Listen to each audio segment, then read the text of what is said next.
Muy buenos días, bienvenidos a La Brújula, Buenos días a todos los que nos acompañan todos los lunes y martes de 12 a 14 horas, siempre con programas interesantísimos, a veces salen mejores, otras veces peores, pero siempre interesantísimos.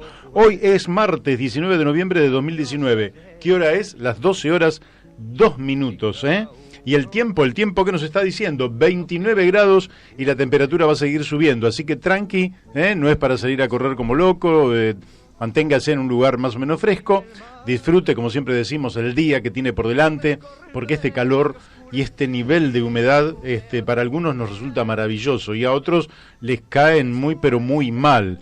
Sin embargo, todos nos aglomeramos aquí en el área metropolitana, donde efectivamente las temperaturas son altas y la humedad agobiante. Para algunos, otros la disfrutamos. Busque la manera de disfrutar el día. Si tiene obligaciones, si tiene trabajo, si tiene que, en fin, que trabajar donde tenga que trabajar, en un taxi, en un comercio, en una industria, dando un servicio. Y si puede, descansando o haciendo la comida, en fin, es la hora del almuerzo. Así que a disfrutar el día, que todavía a martes 19 de noviembre le quedan 12 horas, 12 horas estupendas para poder vivirlas en pleno. Buenos días, Daniel de Abrantes. Muy buenos días a todos nuestros oyentes y buenos días Mario y Daniel Pérez que nos acompaña. Y Daniel Pérez, buenos días también. Buenos días Daniel, buenos días Mario, buenos días queridos oyentes. Bueno, y a nuestro operador Héctor Didío, muy buenos días, Los aplausos para nuestro operador, que es el que hace posible que esto salga magníficamente bien, magníficamente bien, como no se hace autobombo, no puso los aplausos, pero los ponemos nosotros, Realmente sin Héctor Didío y los lunes generalmente con Beto Perdomo, hacemos posible que esto salga, que llegue bien al aire, A todos nuestros oyentes, a usted que está en la 11:40 ahí escuchando, que por ahí viene escuchando unos tangos espectaculares, La verdad que la selección de tangos de esta radio es insuperable. Puede ser igualada, pero no superada porque son un tango mejor que el otro. Realmente no sé quién hace, después me dirá Héctor quién, o Marcelo me dirán quién hace esta selección, pero realmente no se repiten, o se repiten cada tanto. Es una selección de primerísimo nivel. Y se quedó ahí usted enganchado en la 11:40 y nos encuentra a nosotros, La Brújula, Y si no nos encuentra, nos busca en un canal de YouTube que se llama La Brújula en la Luna, y allá va a poder encontrar lo mejor del programa, todos los reportajes y algunos comentarios interesantes de los pocos que hacemos, los va a encontrar allí. Y de esa manera usted va a poder observar que ya hace más de un año y con más de 200 reportajes hemos venido tratando cada uno de los temas que son de interés profundo para la comunidad argentina, porque en general este programa no trata de banalidades, alguna cosita superficial decimos, pero tratamos de ir al fondo de las cuestiones, que nos parece que es lo fundamental. Y entonces también le estamos dando muy buenos días a Radio Fénix de Corrientes, 92.1 MHz, y su directora, la doctora Mónica Colunga, que es la que hace posible que oyentes de Corrientes y de Chaco, puedan sintonizar este programa que se emite desde una radio que está instalada en El Palomar, Morón, provincia de Buenos Aires, área metropolitana. Y también, lógicamente, a nuestros amigos Gustavo Villini y Elvio Yadanza, de Radio La Paquita, ese bichito que es la Paquita, que está allá en las alturas, que por aquí ni lo conocemos, Entonces usted, si va a Uspallata, pone ahí Radio La Paquita, FM 88.9, Uspallata a 2040 metros de altura, y subiendo, si sigue para la Aconcagua, y allí ellos hacen posible que aquella población con la que nos hemos comunicado en alguna oportunidad, porque estábamos defendiendo básicamente el agua de la mega minería, me acuerdo que viajé antes, pero por primera vez por razones ambientales, hace unos 10 años atrás, cuando estaban impulsando una mina a cielo abierto, San Jorge se llamaba la mina, y la población lógicamente se oponía, y allí tomamos contacto entonces con esta radio que efectivamente bregaba básicamente por mantener el agua pura, agua que es la base de la vida, es la base del ambiente, el aire, el agua, los fundamentos mismos de la vida. Cuando usted los afecta, lo que termina afectando es la vida, y la gente quiere vivir bien, vivir sano, y que sus hijos y sus nietos también puedan vivir sano y que puedan disfrutar del aire, del agua, del ambiente, de los alimentos sanos, del abrigo, de una buena habitación, de todo lo que hace a los fundamentos mismos de la vida, que a veces nos olvidamos y creemos que hay otras cosas. Sí, también puede haber otras cosas, pero sin esos fundamentos nada tiene sentido. Así que nuestro abrazo fraterno para allí los amigos ambientalistas, como todos los que están vinculados a este programa de una o de otra manera, todos defienden estos mismos valores que creemos que son en los cuales se ha asentado la vida sobre el planeta y que los hombres no tenemos ni siquiera, cuando digo hombres hablo de varones y mujeres, no tenemos ni siquiera el derecho a afectarlo por un compromiso lógicamente con las generaciones por venir, Y dado que he hecho esta introducción, que es la habitual, tengo que decir que hoy, este martes, hay una movilización por el agua, por la vida, no a la mega minería. Hoy, no es otro día, hoy, martes 19 de noviembre, a las 11 de la mañana, en la casa de Mendoza, sí. En Callao 445, todavía deben estar allí los amigos. De ahí van a la casa de Chubut. Y de ahí van a la casa de Chubut. Agua para los pueblos, no para la mega minería. El martes acompañaremos a los pueblos de Mendoza y Chubut, quienes están movilizados a full para seguir deteniendo el avance de la mega minería. En Mendoza buscan modificar la ley 7722 para abrir camino a la minería insustentable. Pero el pueblo de Mendoza sabe bien que es fantasía, el agua es vida, la mega minería es muerte. Apoyémosle, así como también al pueblo de Chubut, que mantiene el alerta y movilización frente a la legislatura provincial, que está siendo presionado por las mismas empresas mineras y la deuda provincial para revertir la ley provincial contra la mega minería, estableciendo zonas que serían ni más ni menos zonas de sacrificio. Desde la Casa de Mendoza el martes marchamos hasta la Casa de Chubut, Sarmiento 1172, para respaldar la lucha chubutense, porque el agua es vida, es un derecho humano fundamental y la ley primera exige su protección. Entonces, mendocinos, chubutenses, argentinos, defendiendo las fuentes de la vida y tratando de esos aventureros, esas empresas mafiosas, en general son empresas mafiosas vinculadas a la extracción de oro, de plata, de cobre, empresas contrabandistas, delictivas, corruptoras, y que encima se llevan todo y dejan un pasivo ambiental monumental, que no hagan con nosotros los que hicieron con el Cerro de Potosí. La semana pasada estuvimos en contacto con Carlos Russo, que nos contó en detalle este proceso. Ya se paró esta modificación de la ley el año pasado y están dando la batalla nuevamente. El tema es también qué actitud va a tener el nuevo gobierno que asume en diciembre respecto a estos proyectos, porque la verdad es que están proliferando por toda la cordillera y nos están destruyendo el ambiente y nos están destruyendo el agua, ¿no? Bueno, efectivamente. Entonces, lógicamente que ellos necesitan que la crisis económica se profundice.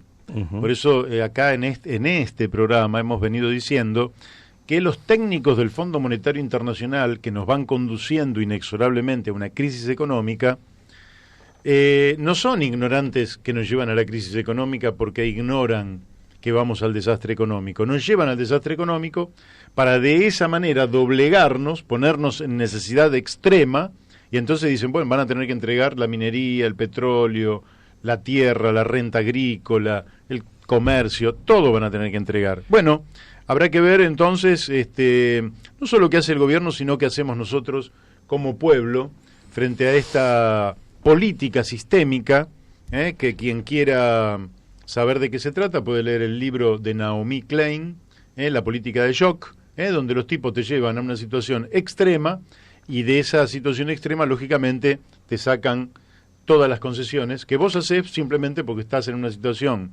de extrema de necesidad, de angustia, y entonces bajás los brazos y los tipos entonces se meten con todo a hacer del territorio argentino una fuente de riqueza para ellos y de pobreza y de contaminación para nosotros.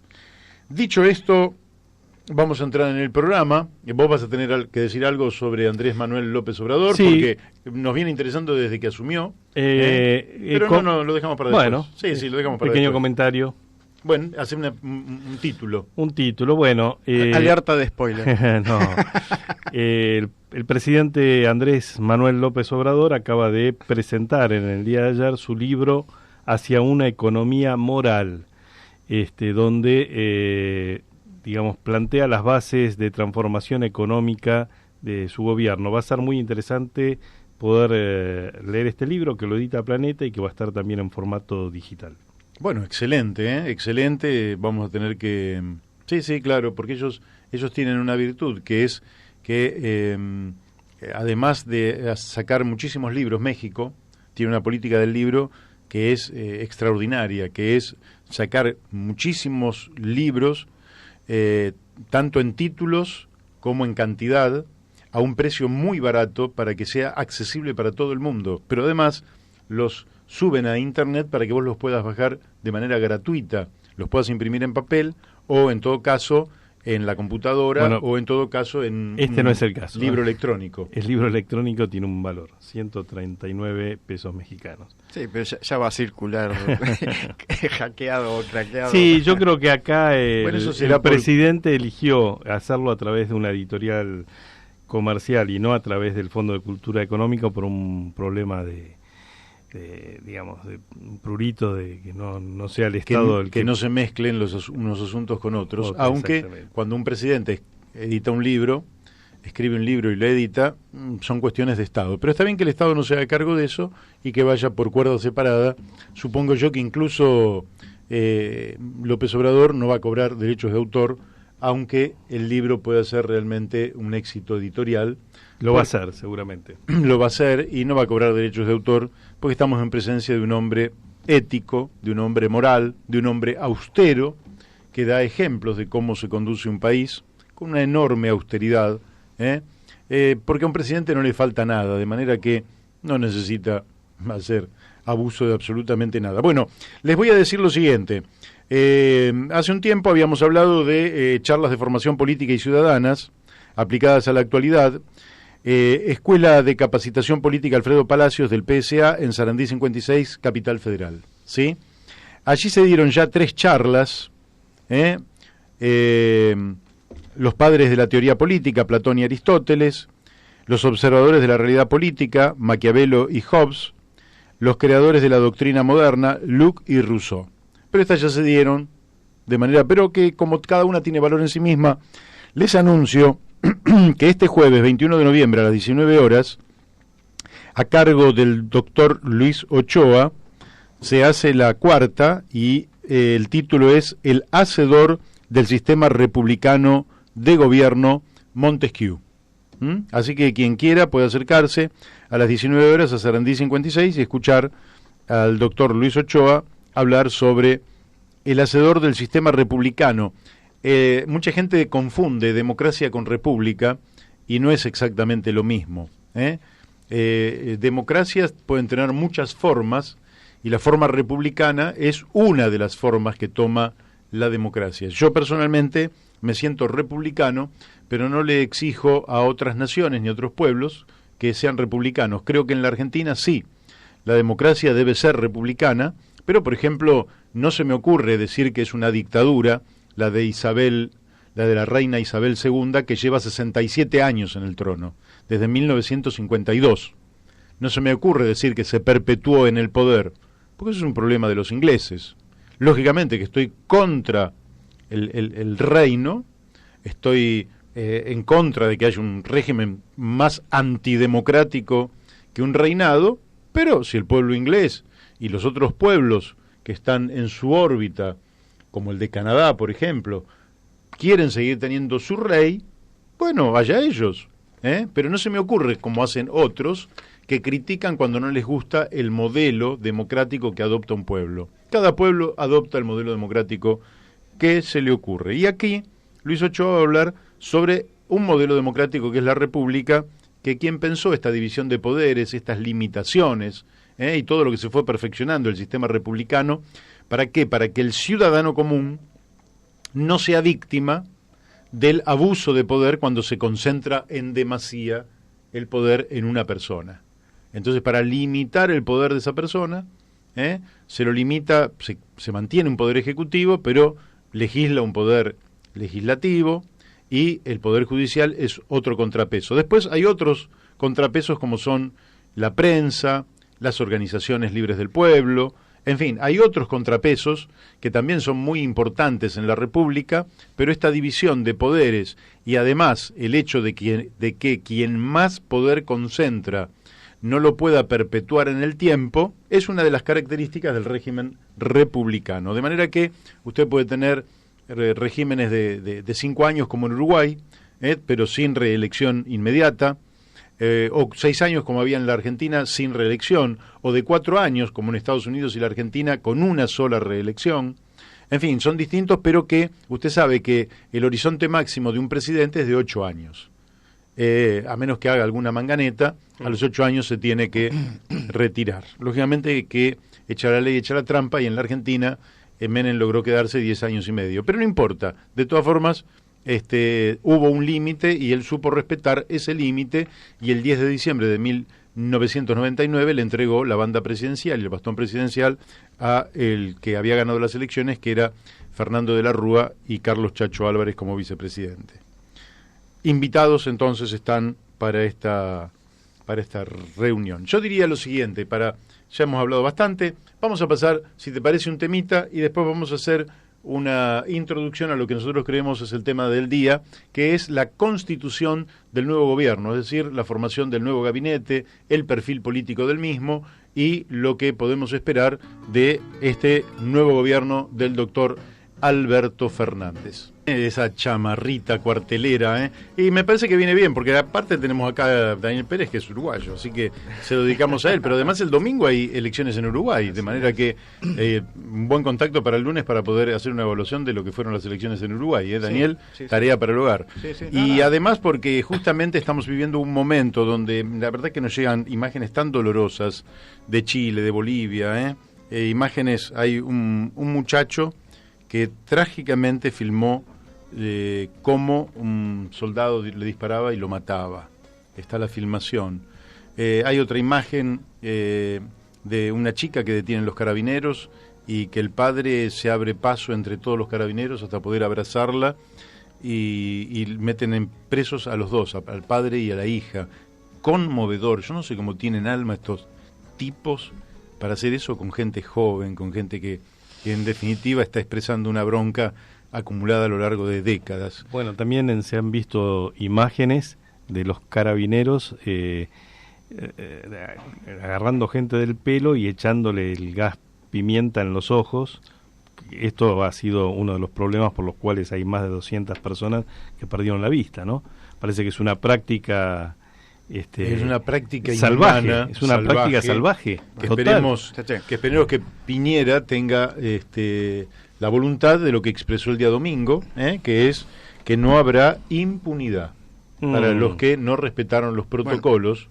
Bueno, esperemos. A diferencia de lo que ocurre en Bolivia, que ya se hizo público el decreto no recuerdo el nombre del decreto, pero que ha tenido amplia repercusión a nivel mundial y un repudio de todas las organizaciones de derechos humanos, desde de la Oficina de Derechos Humanos de la ONU hasta la Comisión Interamericana de Derechos Humanos, pasando por... Vos sabés que en la Argentina, cuando durante el gobierno del doctor Alfonsín se planteó el tema de la ley de obediencia debida,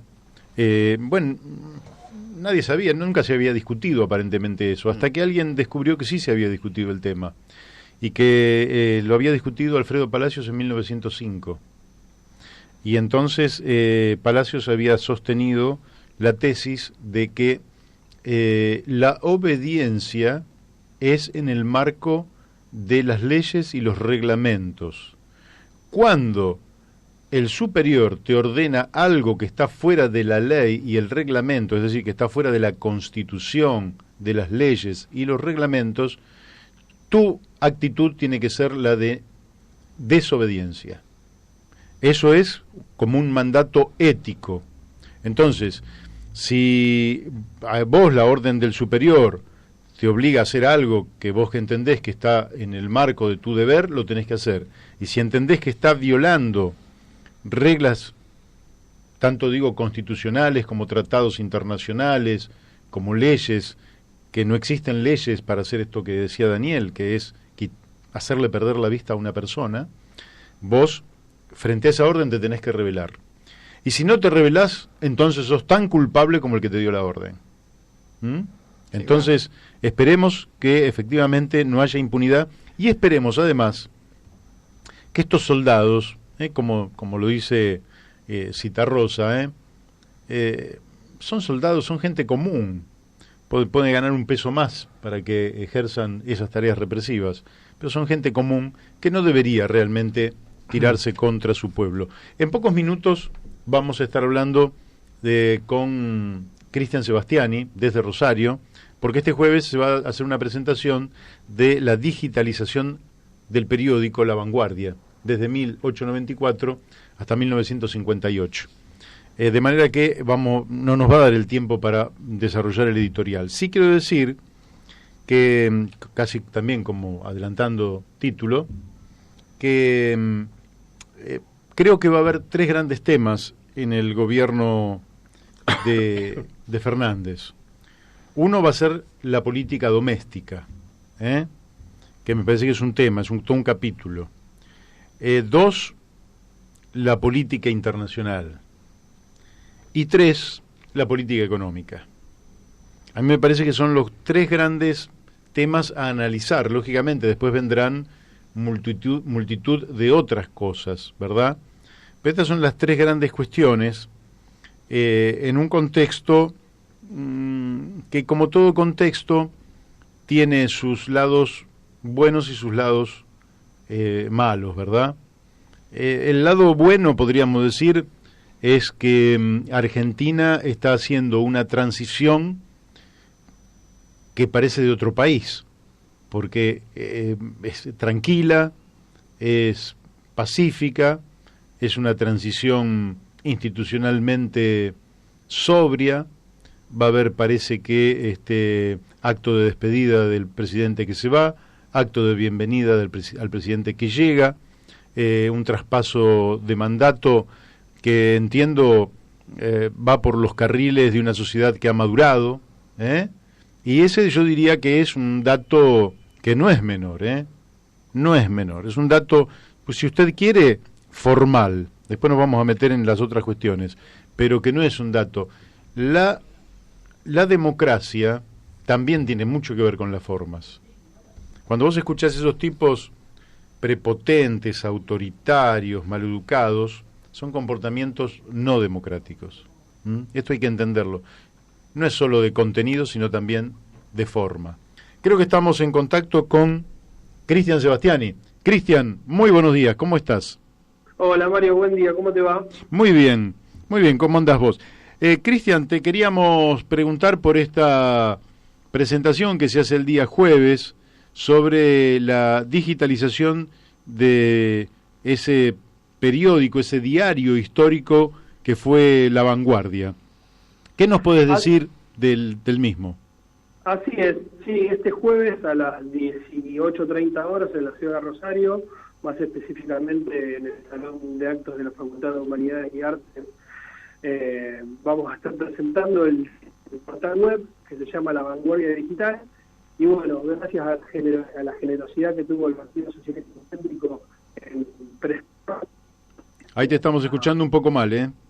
Hola, ¿me escuchás? Ahí parece que recuperamos, sí. Hola, ¿me escuchás? Ahí te escuchamos, sí. Sí, no, te decía que no sé en qué parte quedé. Gracias a la generosidad que había tenido el Partido Socialista Auténtico de facilitar los originales. Claro, gracias a esa generosidad del Partido Socialista Auténtico de prestarnos la colección casi completa desde 1894, cuando el diario tiene la fundación, 2 años antes del partido, y hasta nosotros hacemos un corte en 1958, donde el partido tiene grandes escisiones. Bueno, esa colección, que son cerca de 220 tomos, y cada tomo tiene más de 500 páginas en formato tabloide, como eran los diarios de antes, La vamos a estar presentando, obviamente no completa, la vamos a estar presentando, como te decía, en Facultad de Humanidades acá en Rosario, y fue un trabajo muy duro, muy arduo, muy a pulmón, en el cual fue un trabajo no solamente académico, sino también que fue un trabajo militante, ya que somos un grupo, un centro de estudios que tiene su sede en Capital Federal, en Buenos Aires, y bueno, junto con la presentación del portal web de la Vanguardia Digital para que eso esté al alcance de todos, también hacemos la presentación del centro de estudio que se llama CETI, Centro de Estudios de la Historia de los Trabajadores y la Izquierda. Así que estamos muy contentos y esperamos contarte con tu presencia, Mario. Sí, voy a ir el jueves. Escúchame, quiere decir que si alguien quiere acceder a esta colección en el www.vanguardiadigital.org, ¿allí lo encuentra ya o tiene que esperar? A ver, la presentación oficial va a ser el jueves del portal. Igual nosotros estamos haciendo por etapas. Vos calculá, a lo mejor no todo el mundo tiene por qué saber este trabajo, es un trabajo muy arduo, es primero sacar las fotos, no son cualquier tipo de fotos, sino que hay que centrar, se saca con 2 cámaras al mismo tiempo, hay que armar como una especie de set de fotos, con la luz justa, luz blanca y demás. Después se hace un trabajo de edición y después se cuelga en la página. Lo que nosotros vamos a estar presentando es el portal con algunos años. La colección, obviamente que ya se compró el nombre de la página y demás. La colección completa va a demorar un tiempo más, pero ya se pone en funcionamiento con algunos años para que cualquier persona, cualquier investigador de cualquier parte de la Argentina, de Latinoamérica y del mundo no tenga que ir a andar renegando como muchas veces pasa con este tipo de archivos, en el cual es muy difícil de encontrar. Déjame remarcarte que hay algunos periodos específicos de años en el cual hay historiadores que lo tienen digitalizado, pero nadie en ninguna parte del mundo, ni en la Biblioteca Nacional, ni en otros centros de estudios, tienen la colección completa. Nosotros le llamamos colección completa desde 1894 hasta 1958.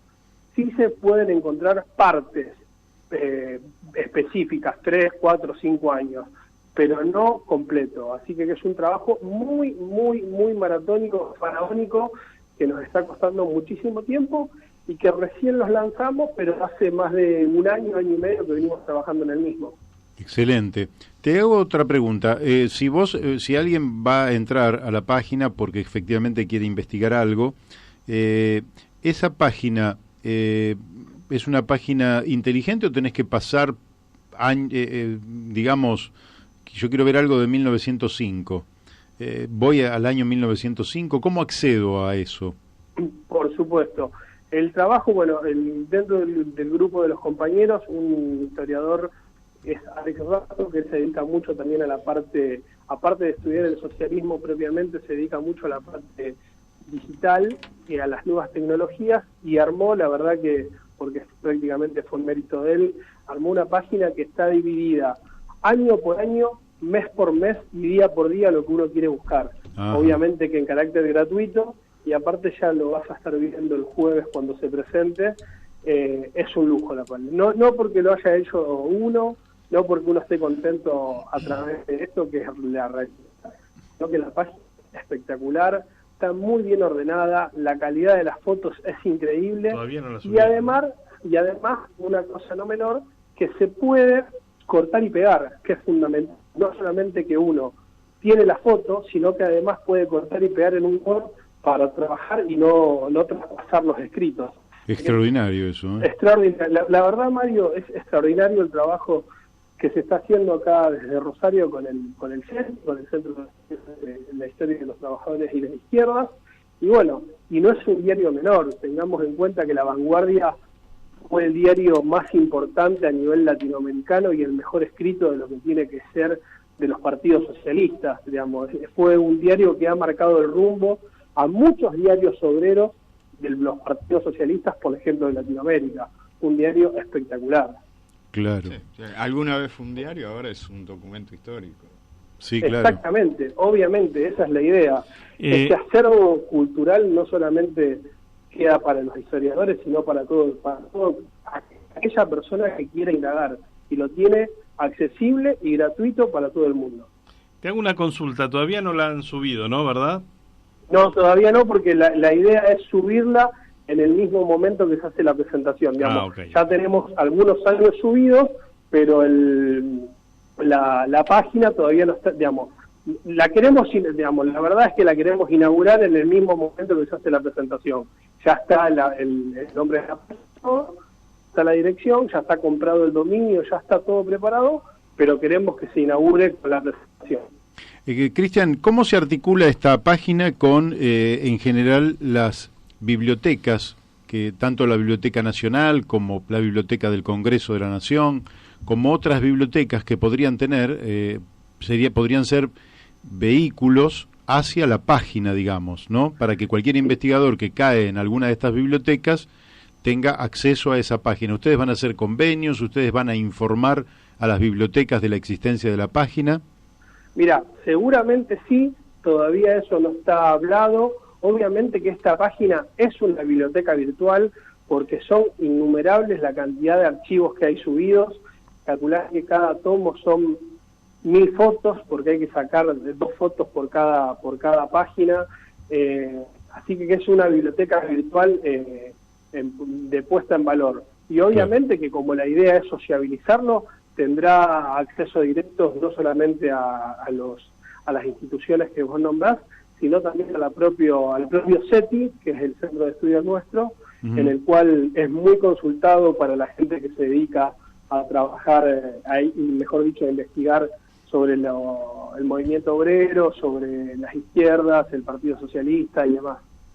Así que seguramente estén, digamos, obviamente que recién arrancamos, pero sí, la idea es que cuanto más se difunda y más se vaya pasando de un lugar al otro, mucho mejor así se conoce este trabajo.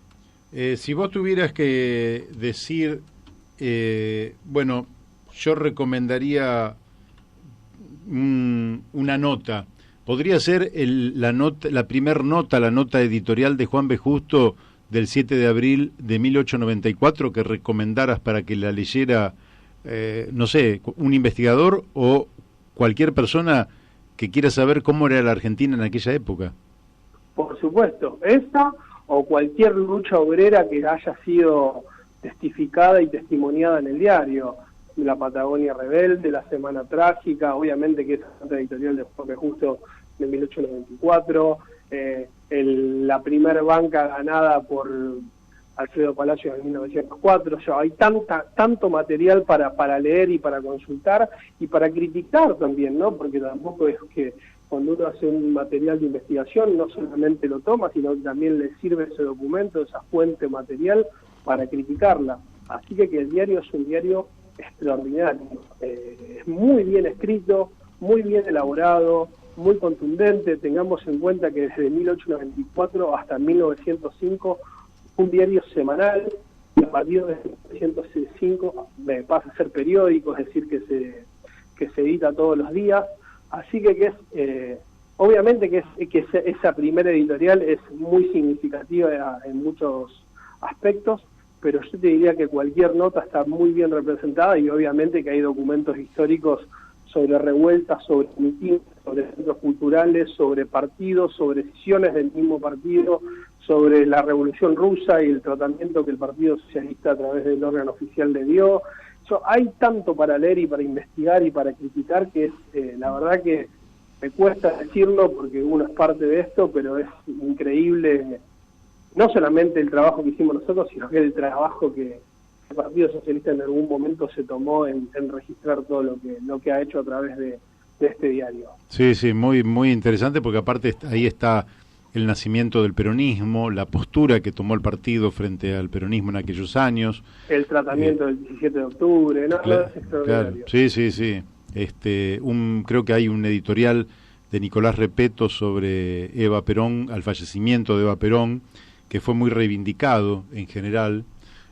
por la alta estima que le tenía Repetto, cuando todos creían que Repetto hubiera sido un hombre muy contrario. Sin embargo, en fin, creo que cuando lo busquemos cosas allí, nos vamos a encontrar realmente con una suerte de pequeña enciclopedia de la historia argentina entre 1894 y 1958. Así que felicitaciones por el trabajo, Cristian. No, bueno, en primer lugar, muchísimas gracias. Obviamente, aclarar que esto es un trabajo militante, que no es un trabajo personal. Déjame que te nombre también a los compañeros que han trabajado, bien, a la profesora, docentes y colegas, Laura Escopeta, Paulo Menotti, Pablo Torres, Antonio Oliva, Sebastián Verallo, Alex Rato, Martín Gaviniz, Emiliano Fagotti, Sabrina Schini, y bueno, quien les habla, somos 10 hasta el momento, en lo que sería acá la sede Rosario, por así decirlo, pero el CETI ya tiene vida propia hace varios años en Capital Federal, con la revista Archivos, que es la editorial que ya va por el número 15, que coordina Hernán Camarero, que es un especialista, un docente e investigador de reconocimiento no solo nacional, sino también internacional en estos temas. Y bueno, que también va a ser parte de la presentación, en lo que tiene que ver con el centro de estudios. Y nada, estamos muy felices. Y también hay que rescatar la figura de un compañero, que a lo mejor mucho no se lo nombra, pero quién fue el compañero Paco, que fue el que se tomó el trabajo de salvaguardar esto, guardarlo, tenerlo medianamente ordenado. Tengamos en cuenta que estos diarios son diarios muy viejos, que tienen más de 100 años, y están escritos con la peor tinta y el peor papel. Tengamos en cuenta que es prensa obrera, que es una prensa barata, que la idea era la divulgación. Por ende, por más que uno lo tenga en un reservorio con papel antiácido, con la luz justa, con el clima justo y demás, es un documento que a la corta o a la larga va a desaparecer porque se va a desintegrar. Así que el trabajo que ha hecho este compañero de guardarlo, de nosotros de digitalizarlo para que quede para la posteridad, es muy importante, y no hubiese sido sin la generosidad del PCA. La verdad que estamos muy agradecidos con eso, y también con los aportes personales y sindicales y partidarios que diferentes personalidades e instituciones nos han dado, porque nosotros tuvimos que comprar desde las cámaras, los trípodes, memorias, el set propio para sacar fotos, los viajes ida y vuelta a Buenos Aires. Es incalculable la plata que hemos gastado, y empezamos de -10, no empezamos ni de cero. Así que muy contentos. Obviamente que va a haber que esperar para tener la carga total de todos los años, pero está en camino, ya está lanzado. Bueno, se va a lanzar el jueves, y la idea es que todo el mundo lo disfrute, lo tenga, y que no pase por lo que ha pasado uno de tener que siempre ir a Buenos Aires para consultar y ver y gastar plata y la burocracia. Y de acá, sentado desde su computadora, lo va a tener para todo el momento que lo necesite. Bárbaro, Cristian, maravilloso. Seguramente Paco Moreno va a ir también para Rosario, y seguramente allí nos vamos a estar encontrando entonces este día jueves. Recordar la dirección y ahí cerramos. Es en la Facultad de Humanidades y Artes, calle, bien microcentro de Rosario, calle Entre Ríos, entre Córdoba y Santa Fe, si mal no recuerdo es 753, la dirección exacta por calle Entre Ríos. Y bueno, es en el Salón de Actos a las 18:30, y te esperamos gustosamente para darte un abrazo a vos y a Paco en reconocimiento de todo este laburo que se ha hecho.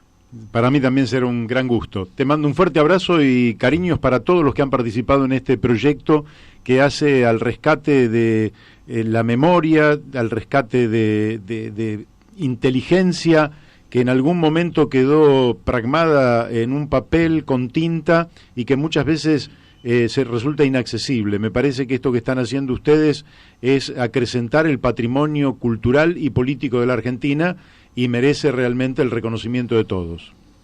Así es, en ese sentido estamos.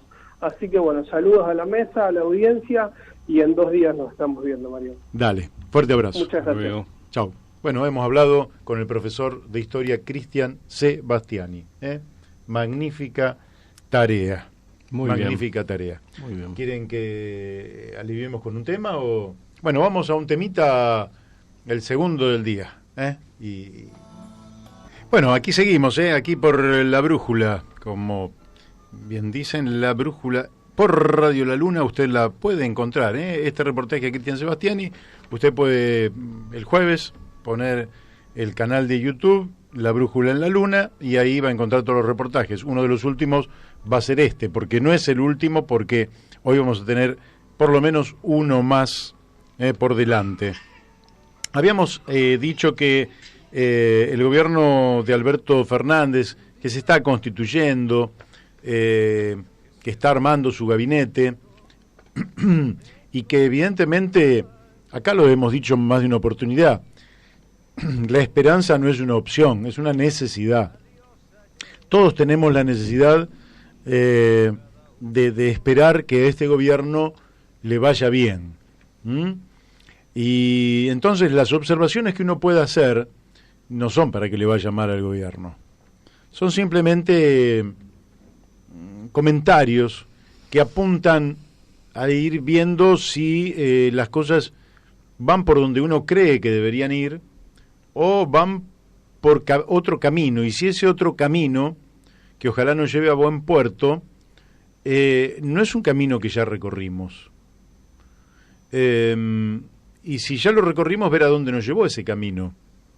Entonces, yo creo que cada tiempo histórico y cada etapa tiene su particularidad. Ninguna es igual a la otra.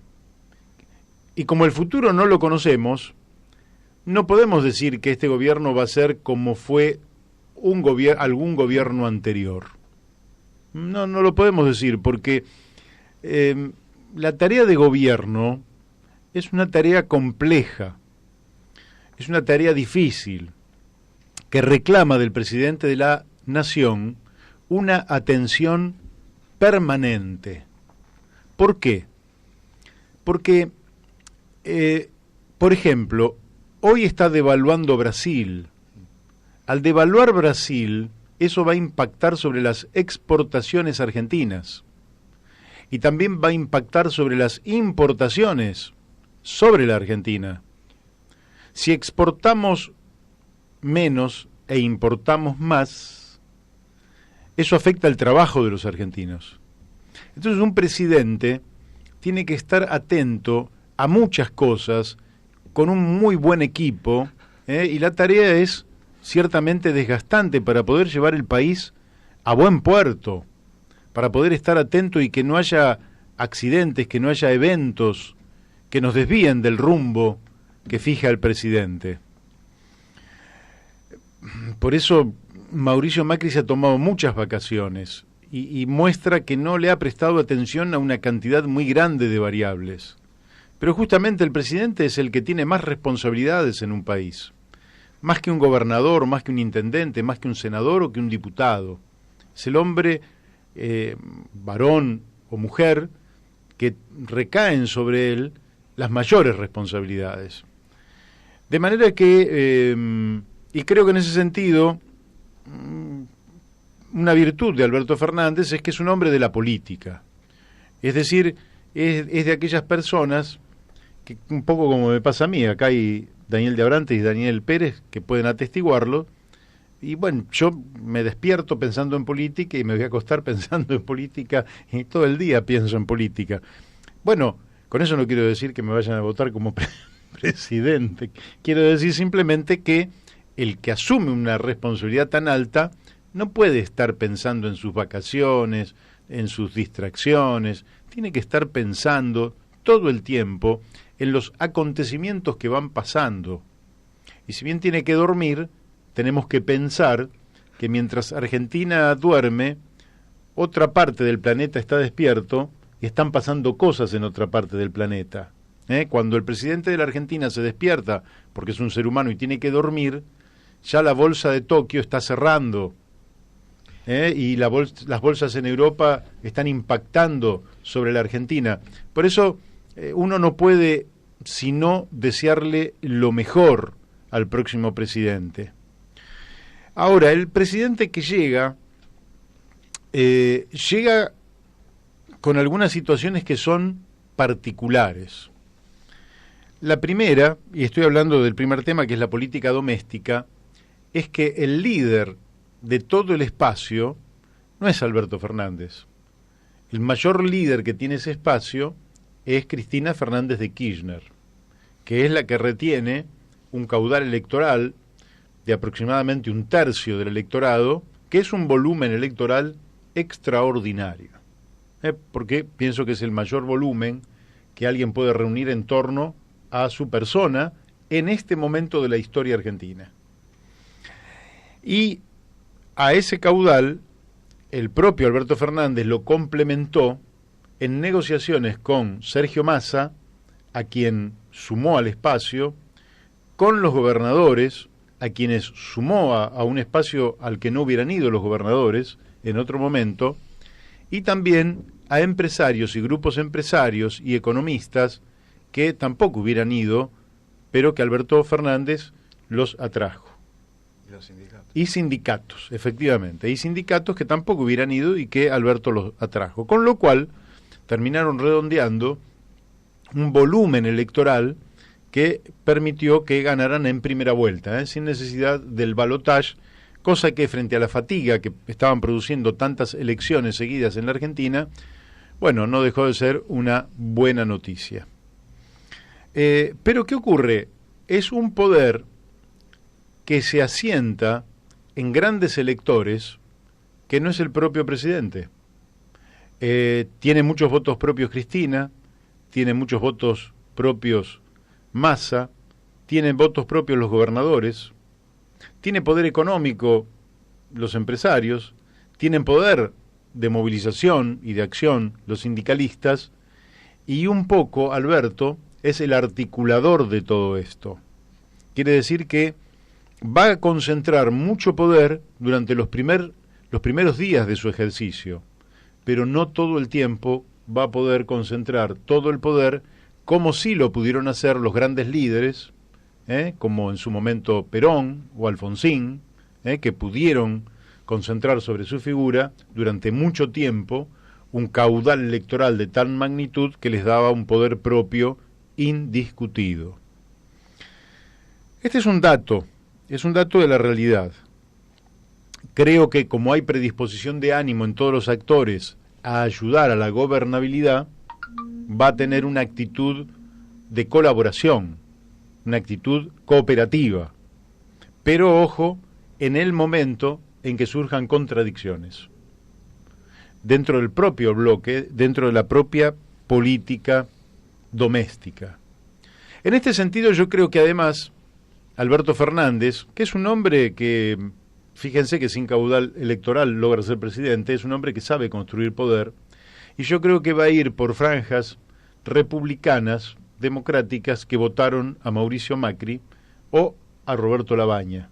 Es decir, que el hombre va a tratar de acrecentar el poder con el que llega para, lógicamente, tener una cuota más importante de poder con la cual actuar, aunque, insisto, serán los primeros 100 días donde él pueda definir claramente un rumbo y a partir de ese rumbo entonces sí darle una orientación definida al proyecto político, porque de lo contrario el poder después te empieza a ser esquivo, en los segundos 100 días tenés menos poder y en los terceros 100 días tenés menos poder. Así que esto lo quería comentar como política doméstica. El segundo tema, pero ya me parece que vamos a tener que ir al corte, así que el segundo tema lo dejamos para después. Vamos a ir a la tanda de la radio y después vamos a ir con, de los tres temas que dije, la política doméstica a la cual me referí, vamos a ir a la política internacional y a la política económica. Vamos a la tanda. Bien, aquí seguimos, en La Brújula con Daniel de Abrantes y con Daniel Pérez, y Héctor Didío como el operador que hace posible que esto salga bien equilibradito, y que sea posible escucharlo con toda nitidez y claridad. Bueno, hablábamos de un poco de la política doméstica y el segundo punto, ese como primer punto, el segundo punto, la política internacional. Yo por lo menos creo que en la política internacional se ha manejado hasta ahora muy bien Alberto Fernández. ¿Por qué? Porque Alberto tuvo la audacia como candidato a presidente de ir a verlo a Lula a la cárcel, de venir aquí y pedir por la libertad de Lula, lo cual le generó un encontronazo con Bolsonaro. Bolsonaro es el fruto de el golpe de Estado contra Dilma Rousseff y el injusto encarcelamiento de Lula da Silva. De ahí surge Bolsonaro. Se produce un vacío de poder y Bolsonaro, ayudado también por un episodio trágico que no terminó mal de casualidad, que fue no sé quién le pegó una puñalada. Sí, un simpatizante del PT. No sé, un loco solamente puede utilizar un puñal para apuñalar a un candidato. Lo cierto es que en ese sentido se manejó bien Alberto y mantuvo una posición coherente, que por otra parte se corona con la libertad de Lula. Porque uno podría decir, está bien, vos pedís por la libertad de alguien, pero ese alguien está bien preso. No, los tribunales de Brasil aceptaron que Lula no estaba bien preso. Y por eso está en libertad. Porque Lula no estaba bien preso. Esta es la única realidad. Es decir, eso fue una maniobra de naturaleza política, a todas luces. Sí, la cárcel de Lula fue una decisión política y la libertad también. Lógicamente.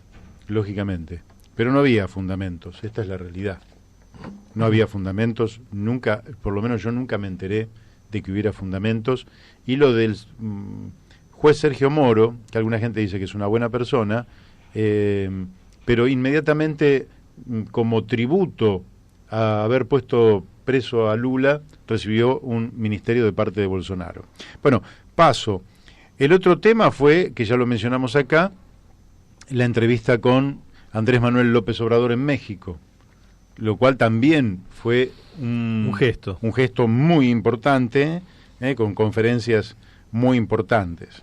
También su actitud frente al golpe de Estado en Bolivia, donde ha mostrado haber operado rápidamente para que México le diera asilo político a Evo, dada la poca predisposición del gobierno de Mauricio Macri, que hasta por razones humanitarias le debió haber ofrecido instantáneamente un lugar al presidente, como debió haber hecho, que si un gobierno de izquierda ve que algo que corre riesgo, un presidente, aunque fuera de derecha, ideológicamente, darle asilo político, porque el asilo es una cosa que va más allá de lo ideológico. Cuando un jefe de Estado que fue electo democráticamente corre riesgo su vida, bueno, se le da asilo político. En eso se movió muy bien. También en la relación con Piñera, más allá de las diferencias que pudieran haber desde el punto de vista ideológico, y su viaje a España, que también fue bien coronado. ¿Por qué? Porque él se entrevistó con el PSOE y con Unidas, de Pablo Iglesias, y eso es lo que termina ahora formando gobierno en España. Bueno, voy a dejar un minuto de lado la política internacional de Alberto Fernández, y el tercer punto que teníamos era política económica, y da la casualidad que creo yo que estamos en estos momentos en contacto con el economista Alexis Dritsos. Alexis, ¿estás en línea? Sí, hola Mario, buenas tardes, ¿cómo estás? Bueno, creo que hemos hecho una suerte de coordinación, porque yo había hablado de 3 puntos y estaba ya cerrando el segundo punto. El primero era la política doméstica, el segundo la política internacional de Alberto Fernández, y el tercero la política económica, que es justamente el que quería abordar con vos como especialista en la materia, y sobre la base de la información que ha ido emergiendo en torno a la próxima constitución del gabinete de Alberto Fernández. ¿Qué nos podés decir en este sentido? Bueno, como todos estamos viendo que hay rumores, por lo menos no sé si en los últimos minutos ha habido alguna certeza. Lo que está claro es que la figura de Guillermo Nielsen está bastante fogoneada por algunos sectores del periodismo, inclusive, que le asignan quizás hasta inclusive la posibilidad de encabezar Hacienda, que todavía no se sabe bien cómo se va a dividir. Hay alguna posibilidad de que se divida en la parte económica en dos partes, una parte Hacienda y Finanzas, donde algunos asignan a Nielsen la posibilidad de estar ahí, y la otra parte un Ministerio de Producción que maneje lo que es industria, agricultura y comercio, con Culfas, un referente del riñón de Fernández.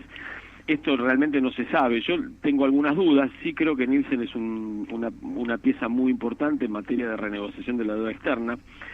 Creo que el perfil de él, por su trayectoria anterior, inclusive en la gestión anterior, tiene los contactos, tiene el conocimiento, y me parece que va a tener una durísima tarea en ese frente, que creo que es el primero y urgente que tiene que encontrar solución el gobierno, porque tiene acreedores externos, privados, acreedores locales, privados, y también tiene el Fondo Monetario con un stand-by en curso que está detenido.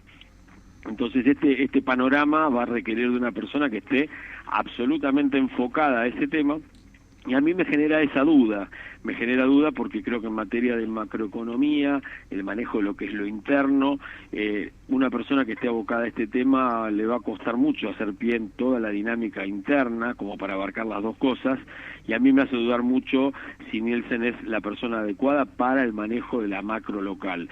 Sí creo que es la persona idónea para el tema de la reestructuración de la deuda, que es imposible de eludir, porque tenemos vencimientos muy fuertes en lo inmediato, así que ahí arranca el primer problema de los 4 centrales que tiene que enfrentar el gobierno entrante. Empecemos por el tema de la deuda y después avanzamos sobre los demás. Más o menos, porque tendríamos el Fondo Monetario Internacional, acreedores externos en dólares, tendríamos acreedores privados y tendríamos una deuda intraestado también. ¿En qué volumen andan estos vencimientos? ¿Cómo crees que se va a encarar, tanto sea el pago, los plazos, los montos, las tasas de interés? ¿Cómo estás viendo eso? Mira, es muy complejo el panorama porque, como vos bien acabas de describir, hay una serie de, hay una variedad importante en cuanto a la dinámica de la deuda, es bastante amplia. Yo te diría que en términos generales tenemos 2 grandes frentes principales. El acreedor privado, que es aquel que tiene un título, que pueden ser fondos comunes de inversión, básicamente, y bancos, y por el otro lado, la deuda con los organismos multilaterales, en este caso el Fondo Monetario Internacional. Hay una duda importante que todavía no se despeja, porque Alberto Fernández en los primeros momentos, para tratar de dar calma y certeza al mercado, habló del reperfilamiento a la uruguaya, que es postergar los pagos, correrlos para más adelante, hacerla más pagable, sin ningún tipo de quita ni modificación en los intereses.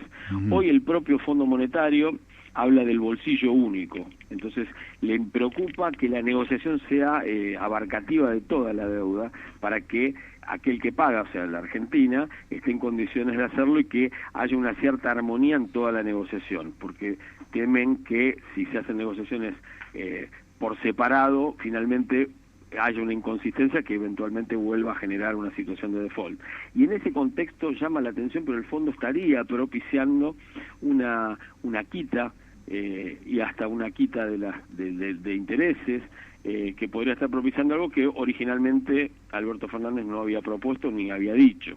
Entonces hay varios interrogantes que se van a ir develando muy rápido, porque tengamos en cuenta que los vencimientos apuran, ya hay algunos vencimientos de acá a fin de año, y el año 2020 tiene un peso importante, alrededor de, creo que son 12.000 millones de dólares que vencen en 2020, más unos cuantos pesos durante el año que viene, y tenés detenido los 5.400 millones de dólares del stand-by, del tramo del stand-by, más unos 1.000 más que tenían que llegar a fin de año, con lo cual hay mucha tela para cortar. Por eso mi gran duda si Nielsen va a hacerse cargo del resto de lo que sería Hacienda, porque creo que acá van a tener una tarea titánica de poder encauzar este asunto con dedicación plena, me parece. Te quiero preguntar también por Nielsen ha hablado de tener un tipo de cambio competitivo, es decir, un dólar relativamente alto. Ahora Brasil está en proceso de devaluación. ¿Cómo ves esta situación entre los países, porque la Argentina va a tener que generar muchos dólares, que genuinamente los puede hacer a través del comercio o a través del turismo. ¿Y cómo ves esta situación? ¿Si va a afectar o no a la Argentina? Bueno, en principio la Argentina tuvo un proceso de devaluatorio muy importante, con lo cual por el momento creo que alguna corrección en Brasil, comparativamente con lo que ha sido nuestra evolución del tipo de cambio reciente, todavía aparentemente puede ser moderada.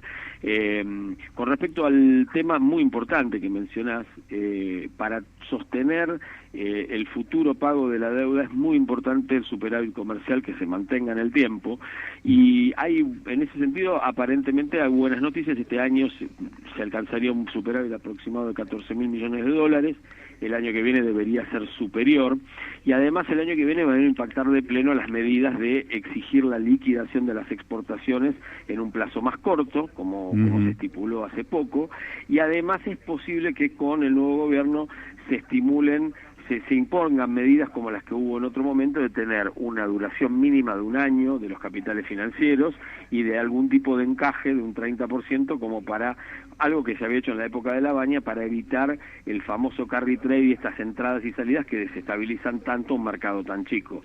Entonces, en ese contexto tenemos esa posibilidad de más cantidad de dólares, cosa que no tuvimos ahora, y no nos olvidemos que todavía hay 12.000 millones de dólares, peso más, peso menos, que están pendientes del stand-by original.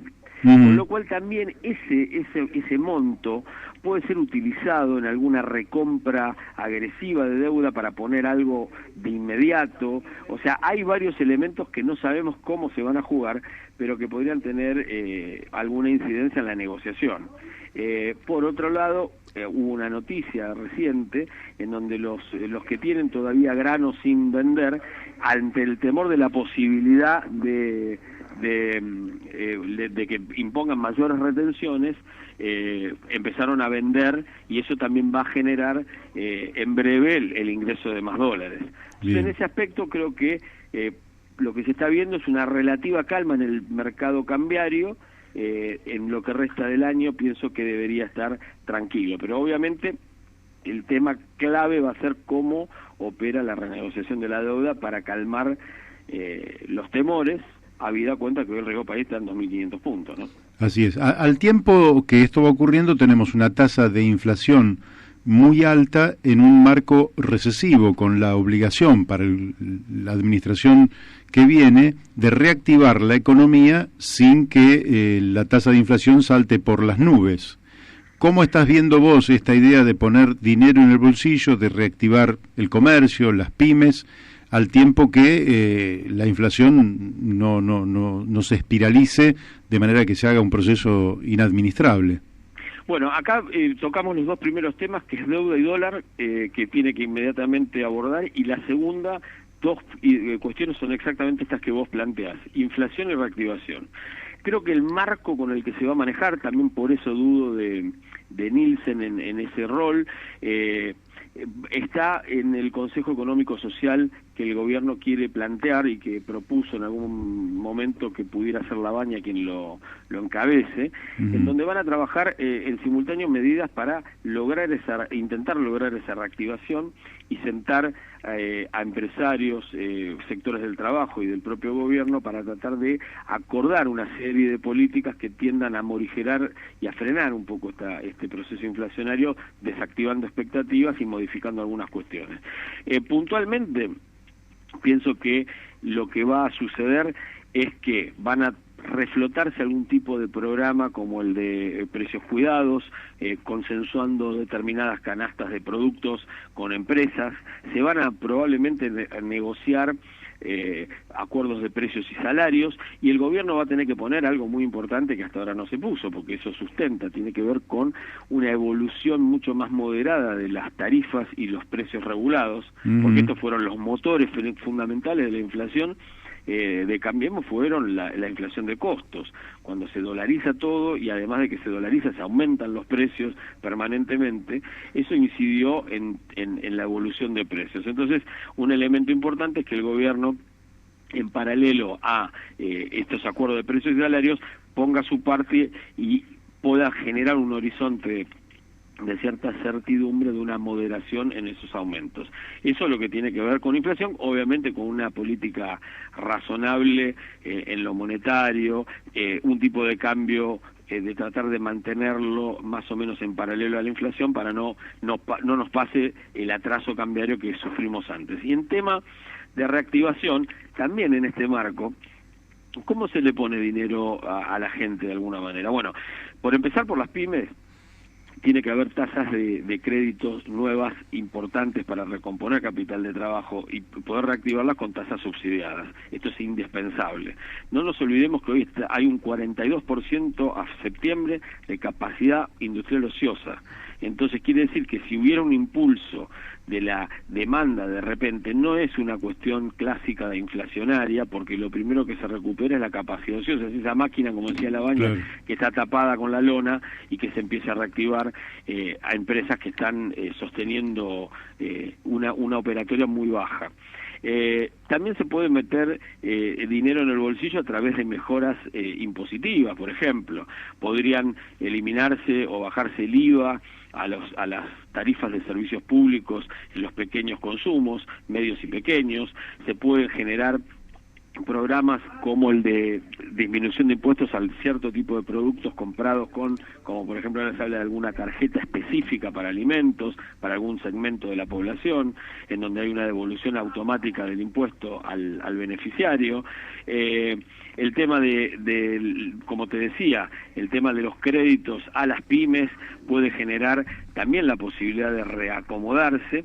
Y después sí, obviamente, algunas medidas específicas de impacto salarial inmediato, de ingreso inmediato en los sectores de menores ingresos o de las jubilaciones y pensiones más bajas. O sea, decretar incrementos a aquellos sectores más perjudicados que, en definitiva, lo primero que van a hacer es volcarse al consumo y, como dijimos hace un ratito, no va a generar un proceso inflacionario dado que hay un montón de capacidad ociosa disponible. Bien, bien. Como nos escuchan jubilados, te quería preguntar, hay lógicamente sectores conservadores, vamos a llamarle, sí, que plantean en forma estática el problema del déficit fiscal y sostienen que el gran agujero del déficit son las jubilaciones y que por tanto habría que ir a una reforma previsional cuyo fondo es disminuir las jubilaciones. ¿Vos pensás que no van a tocar este tema y que van a aceptar que el año que viene, motivo de la ley, la inflación de este año sea volcada al incremento jubilatorio? Yo creo que lo último me parece, y esto es una conjetura, yo creo que como siempre digo, los gobiernos los vemos cuando gestionan y no cuando prometen. Sí. Me parecería una locura, habida cuenta de la pérdida de poder adquisitivo que han tenido las jubilaciones en general, querer volver a hacer una modificación que perjudique todavía más. Creo que en el Estado hay mucho por hacer como para no caer en esa necesidad inmediata. Me parece que creo que hay históricamente hay un gran despilfarro en muchas cosas no necesarias, y yo hago siempre la distinción entre ajuste y lo que es austeridad. Austeridad es recortar cuidando el peso que de todos, que es sagrado y que tiene que rendir fundamentalmente a los que más necesitan. Y ajuste es cortar algo que es necesario, es como una amputación de un miembro que funciona. Entonces hago esa distinción. La austeridad por sobre todas las cosas, hay mucho terreno en ese sentido, el gasto político en algunos casos es muy excesivo, y no me sumo al mensaje antidemocrático, quiero ser claro con esto, ¿no? Sí, vemos sí, diputados que no han ido nunca y que cobran todos los pasajes y se vanaglorian de eso, y diputadas que hablan de la República y hacen ese tipo de cuestiones y después no van a las sesiones. Entonces hay mucho terreno en ese sentido, y por el otro lado nos debemos una reforma tributaria progresiva, porque no puede ser que sigamos con un sistema que paga más quien menos tiene. Es una locura. Entonces, de las dos cosas surgiría la posibilidad de llegar a tener un determinado equilibrio que nos permita acomodar mejor el futuro crecimiento de las obligaciones que esta enorme deuda nos genera, ¿no? Claramente. Bien, bueno, Alexis, bueno, ya te hago una ya más, digamos, subjetiva, más emotiva, si se quiere, más del corazón. Podríamos decir que nuestro pueblo está en la inminencia de un cambio de gobierno se produce el 10 de diciembre, dentro de muy pocos días. ¿Podemos ser optimistas desde el punto de vista económico sobre lo que viene? ¿Qué le decimos a la gente? Que lógicamente es simplemente una expresión, si vos querés, de deseos. A ver, ¿qué nos decís? Yo soy optimista por varias razones. Primero, que creo que hemos tocado fondo en algunas cuestiones, no hay margen para persistir en algunas prácticas que nos han hecho mucho daño en estos últimos años, y me da la sensación de que todo lo que vienen declarando los posibles actores fundamentales dentro del armado del gobierno que viene resulta bastante razonable y moderado, y creo que con mucha conciencia de la dificultad y el margen estrecho que hay para poder funcionar, entendiendo que hoy, y algo importante, se está poniendo la prioridad 1 en el tema de resolver el hambre más inmediato, que creo que se está tratando de generar una conciencia de una política de Estado. Espero que siga en ese sentido cuando les toque asumir como una prioridad central, como para poder trabajar inmediatamente en eso, y veo que las definiciones que se van haciendo tienen una coherencia. Creo que no se va a tocar el tema jubilatorio, creo que hay determinadas cosas que no se van a tocar de entrada, y se está trabajando de una concientización de las necesidades de crecimiento para poder pagar. O sea, creo que ellos han acuñado la frase de que los muertos no pagan. Bueno, estábamos en camino de una destrucción, un default. Estamos en un default virtual en tiempo récord, y si queremos salir, y si los demás a quienes le debemos dinero quieren que salgamos, necesitamos tener una política de crecimiento, y da la sensación que hay un compromiso mucho más firme de la administración que viene en ese sentido. Esperemos que esa tendencia o esa visión que parecen tener se concrete en el día a día de la gestión cuando esté efectivamente instalada. Bueno, muy claro, Alexis, te agradecemos mucho esta participación en La Brújula, y seguramente dentro de 2-3 semanas te estaremos volviendo a contactar para ver, ya diría 3 semanas, para ya observar qué opinión tenés sobre las medidas concretas, que entonces sí, ya no van a ser trascendidos periodísticos o frases sueltas, sino que va a tener que ser efectivamente un programa integral en política económica que nos va a dar indicios mucho más claros sobre el futuro de la administración de Alberto Fernández. Te agradecemos mucho. No, por favor, muchas gracias, y bueno, quedamos en contacto y veremos cómo se van desenvolviendo los acontecimientos. Dale. Un abrazo. Abrazo. Bueno, hemos hablado con el economista Alexis Dritsos. Creo que es interesante que la opinión de un profesional en la materia, con una mirada progresista, socialista, bueno, tenga por lo menos este dejo de esperanza, sí. Que, insisto, no es una opción, es una necesidad. Necesitamos tener esperanza, porque la Argentina tiene un enorme futuro, pero parece siempre que, no, como la zanahoria delante del carro, nos alejan, no llegamos nunca. Y lo que es cierto es que la velocidad de los acontecimientos es tal que en poco tiempo vamos a tener más que incertidumbre, certeza de algunas cosas, ¿no? Porque, digamos, más allá de que está asumiendo el gobierno el 10 de diciembre, la realidad es que los vencimientos de la deuda operan en muy poco tiempo, y no va a tener demasiado tiempo de maniobra el gobierno, va a tener que decir rápido qué es lo que va a hacer. Sí, con una ventaja que es, y ahora vamos a ir a un corte, con una ventaja que es la siguiente: todos le damos un crédito. Nosotros, sí. El Fondo Monetario, los acreedores privados, los acreedores institucionales, todos sabemos que el Estado no está en condiciones, por buena o mala voluntad que tenga, de pagar todas las obligaciones que tiene. Por tanto, la renegociación ya es un consenso generalizado y se impone. Incluso entre los acreedores. Claro, los acreedores también, ya saben. Entonces, esto es una gran ventaja. Ahora, esa renegociación, como toda negociación, tiene que ser dura para que después dé sus buenos frutos. Eso es lo que vamos a ver ni bien empezado el tránsito. Hay una puja también se está hablando de una puja entre los distintos acreedores, ¿no? A ver a quién va a privilegiar el gobierno y a quién va a castigar, entre comillas, o cómo se resuelve esto, ¿no? Ahí hay una propuesta del Fondo Monetario de bolsillo único, quiere decir igualdad de condiciones para todos, se ve que están temiendo de que los pasen al fondo. Claro, porque Alberto Fernández había dicho que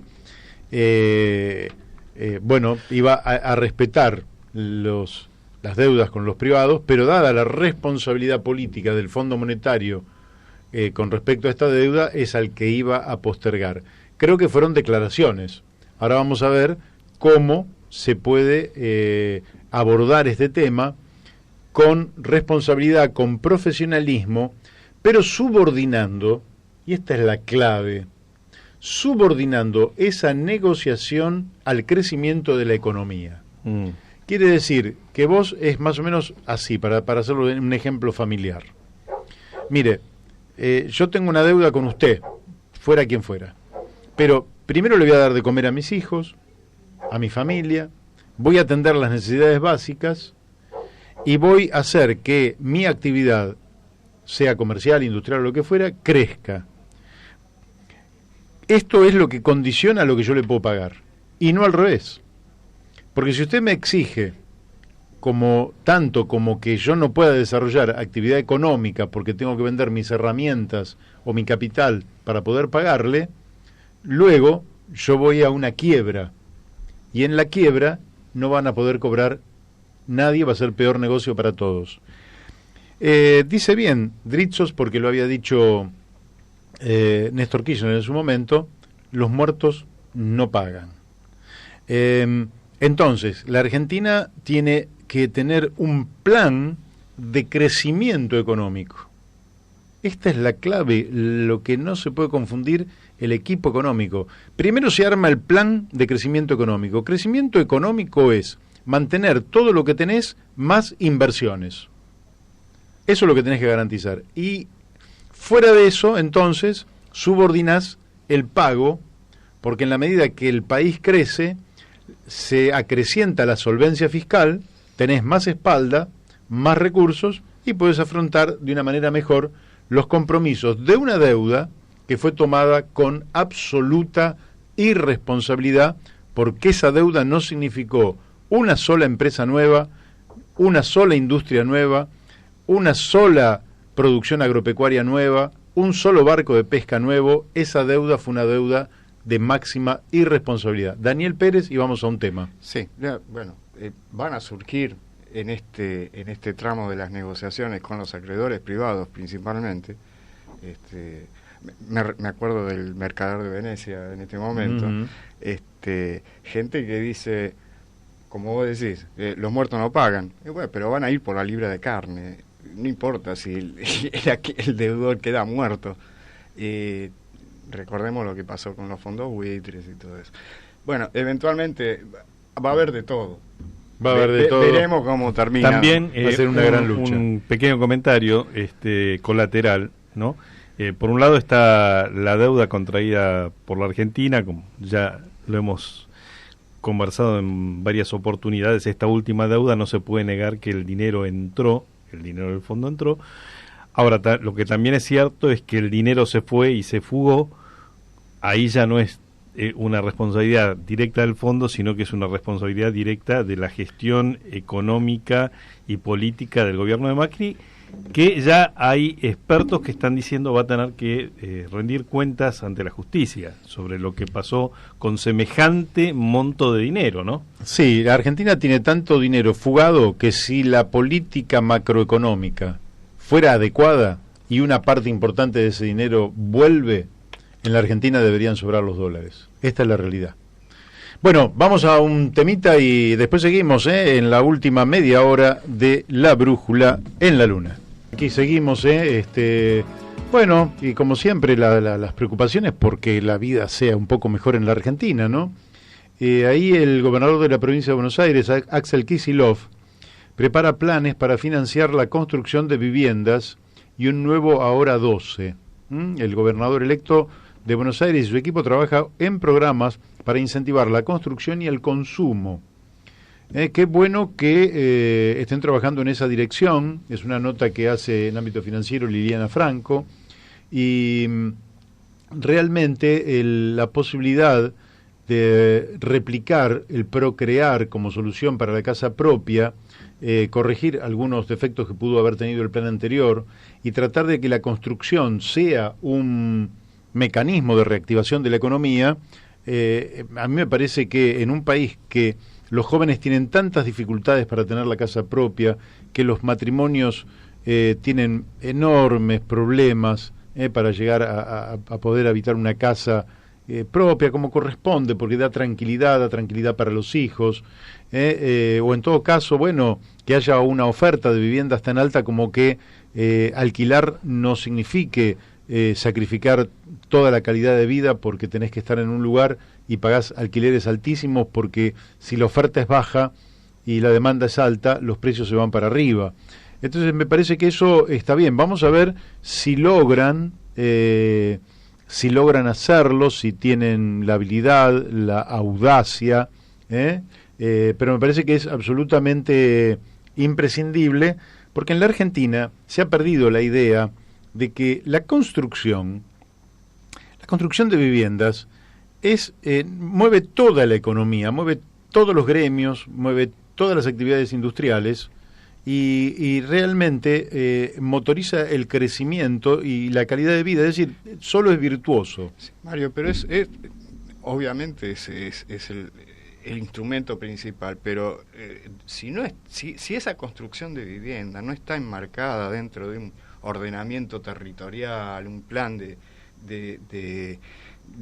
repoblación o reconfiguración de los centros urbanos, digo, lo que estamos haciendo es más guetos.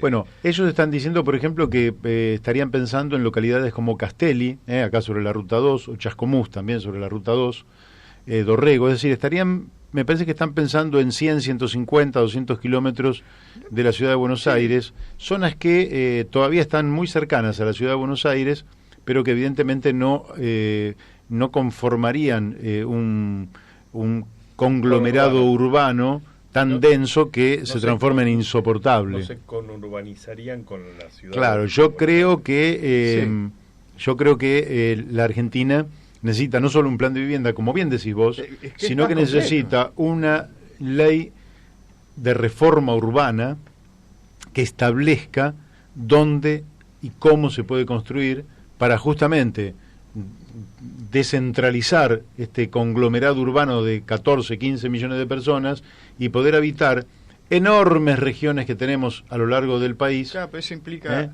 políticas en materia de transporte, políticas económicas regionales para permitir que la gente pueda vivir lejos de estos centros urbanos y no tenga que depender de bueno, está bien, la pero distribución de bienes y servicios vamos a ver si la provincia de Buenos Aires toma o no este tema, vamos a verlo, es decir, ya lo está tomando, ahora vamos a ver si lo resuelve justamente contemplando todas estas dimensiones que tienen que ver no con resolver con criterios de mercado, sino resolver con criterios de planificación estratégica, que es lo que corresponde, porque el mercado quiere construir a 20 metros del Obelisco, el mercado quiere construir arriba de la Plaza de Mayo porque un edificio en la Plaza de Mayo valdría fortunas, pero la planificación urbana y la planificación estratégica te indica dónde podés construir, hasta qué altura podés hacerlo, qué tipo de vivienda. Y como la Argentina tiene experiencias exitosas en la construcción de vivienda, en el desarrollo de nuevos centros urbanos, como tiene también experiencias exitosas en construir casas bellas, habitables, que conforman barrios muy lindos para el desarrollo de una muy buena vida, esperemos que sobre la base no de inventos esotéricos, sino sobre la base de la experiencia ya recogida, se puedan hacer justamente estas construcciones, no como paneles de abeja que en algún momento se hicieron en construcciones horribles, donde la gente frente a la desesperación ocupamos cualquier lugar, sino o la urbanización de villas, por ejemplo. O la urbanización de villas, realmente eso me parece que está. Pero bueno, así que eso lo veremos. Bueno, el otro gran tema es el tema sobre el cual va a trabajar Daniel Arroyo, que la tarjeta alimentaria del programa Argentina contra el Hambre llegará a 2 millones de personas, y las primeras en tenerlas serán las madres con hijos menores de 6 años.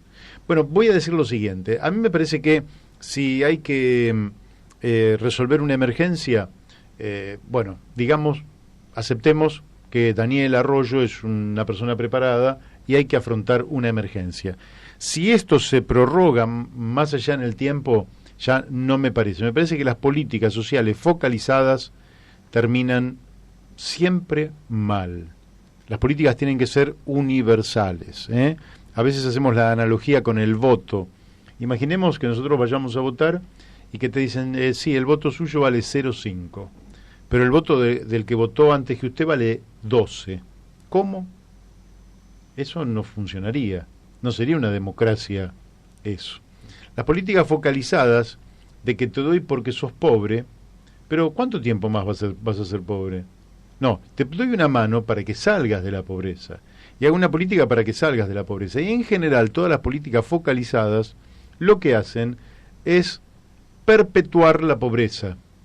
Por eso, si va a haber una política de emergencia, un programa Argentina contra el Hambre de emergencia, todo el apoyo del mundo, perfecto, que se haga.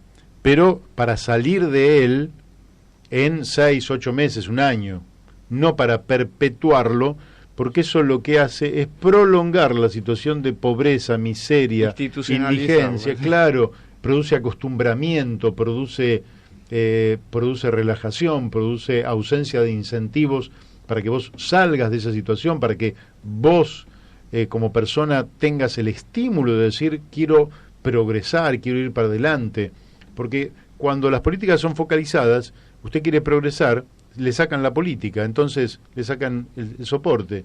Entonces vos preferís quedarte con el soporte y no ir en busca de un progreso para vos, para tu familia, para tu barrio. En fin, bueno, son las políticas que se están tratando de implementar y ojalá todo esto pueda dar un muy buen resultado. Yo tengo mis reservas, pero todavía no las quiero poner sobre el tapete porque quiero ver cómo se desenvuelve todo esto.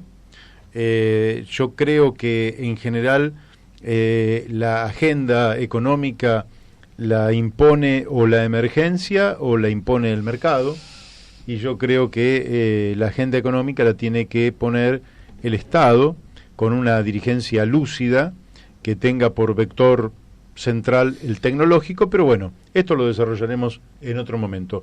¿Qué nos podés decir de Andrés Manuel López Obrador, Daniel de Abrantes? Bueno, acá hay una noticia que está generando bastante ruido, que tiene que ver con una masacre de una familia de origen mormón, donde murieron 6 hijos de esa familia y 3 mujeres, la familia Levarón, que pone en...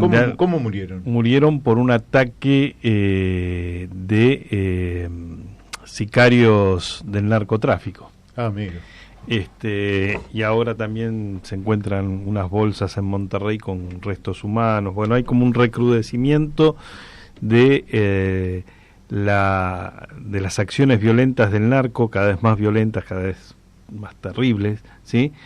Y la política que pone en jaque de alguna manera la política de pacificación que venía planteando el presidente López Obrador.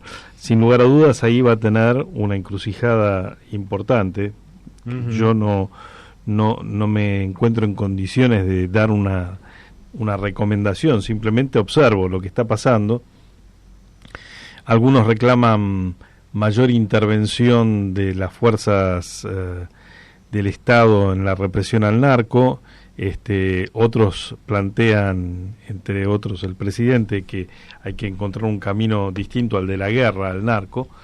Y sin lugar a dudas también hay ahí un tema muy importante que tiene que ver con la cuestión económica, hasta que no se, digamos, la principal, el sostén de la fuerza y de la capacidad ofensiva de los narcos es la economía, ¿sí? Es su capacidad de mover cientos y miles de millones de dólares en el mercado americano, ¿sí? Y entonces aquí los intereses que se cruzan entre el narco, las fuentes financieras que se benefician con ese movimiento económico y bueno, y el gobierno es una trama compleja que está poniendo en complicación el gobierno popular de Andrés Manuel López Obrador. Veremos qué respuestas da el presidente.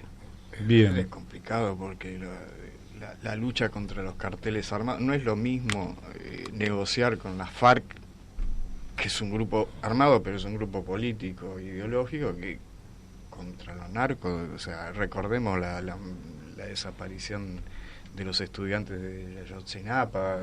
Sí, venimos de una situación además compleja porque que tuvo que ver con la acción que emprendieron contra el hijo del Chapo Guzmán y que lo habían apresado, y que ante una andanada de parte del narco que puso a la ciudad prácticamente en estado de caos total, ¿sí?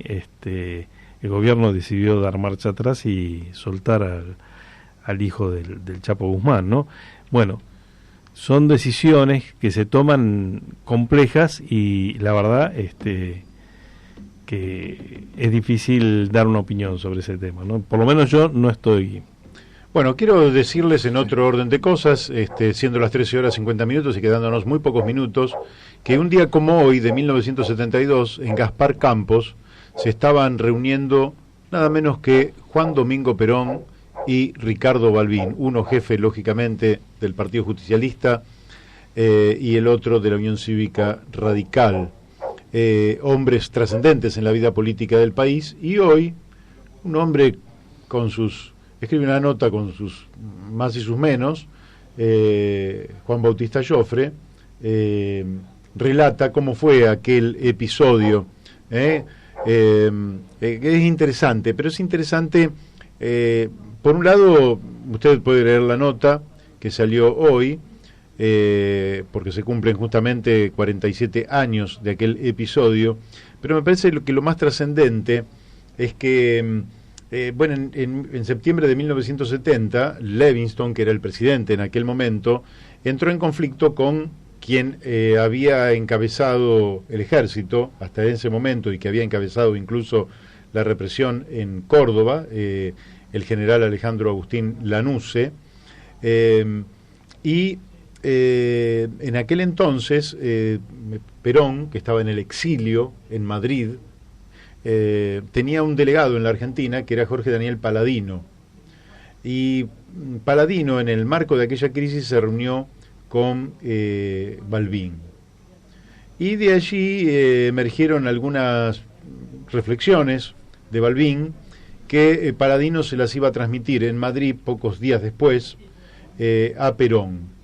Y ahí empezó, fíjense, en 1970, ellos habían tenido prácticamente 25 años ininterrumpidos de confrontación. A partir de allí surgió un diálogo que terminó justamente con esta reunión del 19 de noviembre de 1972 en Gaspar Campos, entre Perón y Balbín, que daba la impresión de que inauguraba una época distinta para los argentinos. Es decir, era la reconciliación después de grandes confrontaciones que fueron realmente con frutos muy malos, muy dañinos para la Argentina, y que entonces este abrazo iba a tener un efecto pedagógico sobre los jóvenes, sobre la población en general, que iba a iniciar una larga etapa de reconocimiento mutuo entre las fuerzas populares de la República Argentina. Y incluso en algún momento se llegó a hablar por aquellos tiempos de la fórmula Perón-Balbín, que no pudo ser.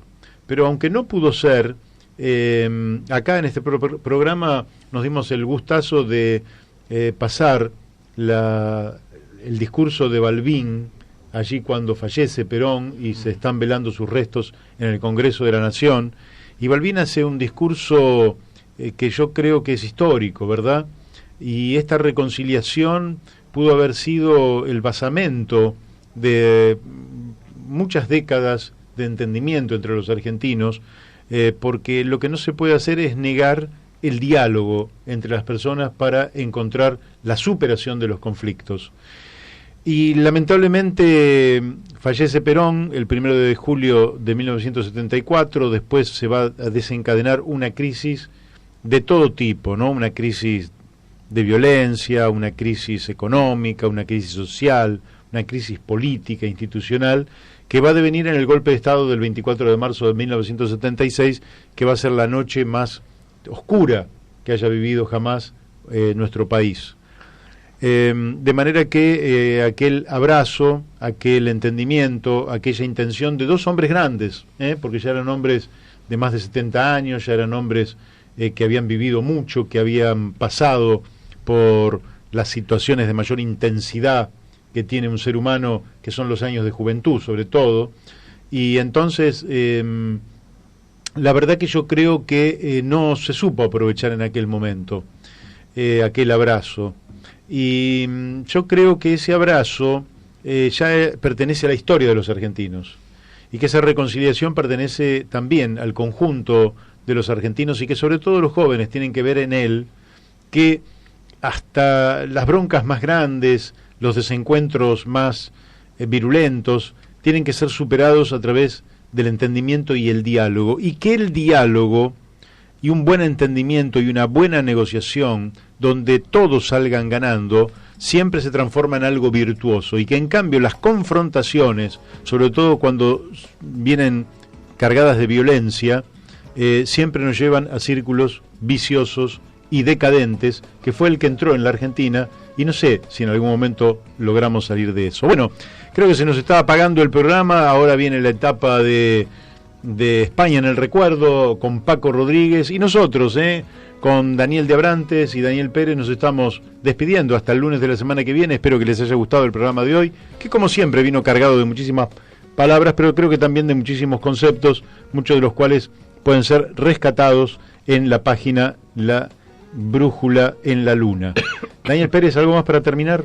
No, un saludo al pueblo uruguayo, que tiene un paso importante que dar este domingo y se juega mucho, pero bueno, la política allá es un poco más moderada que acá.